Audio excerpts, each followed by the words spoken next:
Listen. Listen. Willpower is actually similar to your skeletal muscles.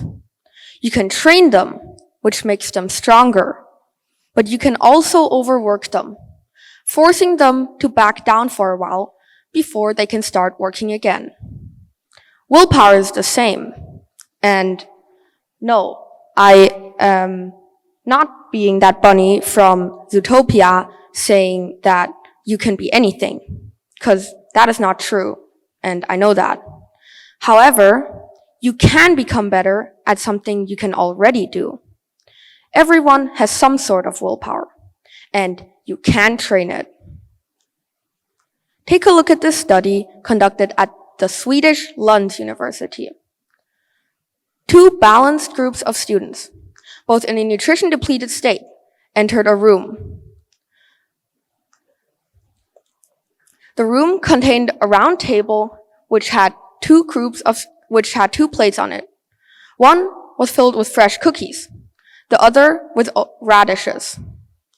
While Group A was allowed to eat from both, Group B was only allowed to eat the radishes.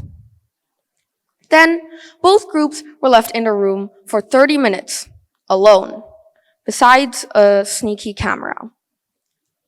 Subsequently, both groups were given a mathematical problem, but the trick was, it had no solution. Group B only tried for half the time Group A tried. I made this speech for my school's Chinese speech competition, and the main idea was that you had to find that thing that you want to do day and night, forever.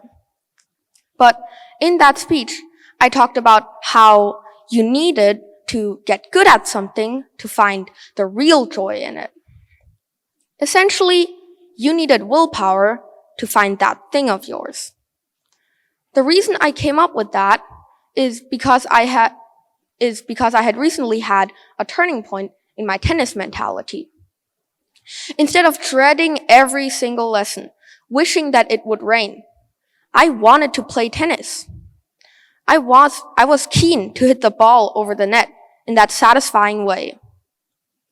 My willpower had found me a hobby. I won a prize for that speech, by the way. If you feel the need, feel free to applaud.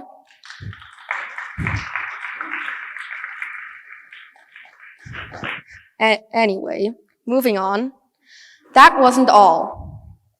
The strength of my willpower continued to progress, allowing me to find out that I like playing the piano, find out that I like cubing, and most importantly, try teaching people about willpower on this stage.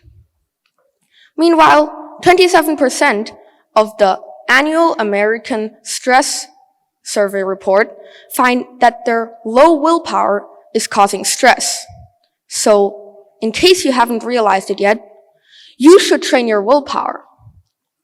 And the way to do that is to take breaks, actually. Yep. There's a presentation you need to make, and you finally got yourself to do the intro. Well, I know you don't have the time to take a break, but I also know that you will run out of time anyway, because you started way too late. So, save some time by taking a break. Confusing. But basically what I'm saying is, invest your time into training your willpower. You've worked it so hard to make that intro, so let it rest a second before you go on, to not overwork it, but tell it needs to become stronger.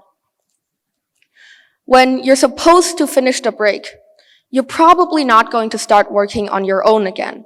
So here comes the crucial part where you need to give your brain a kick. When you realize you need to stop, but just can't get yourself to switch off that phone instead of scroll on to the next video, close your eyes and count down from 5. This will stop the flow of more videos in your brain. Now, pick a small part out of the big task ahead. Eat the elephant one bite at a time, as they say.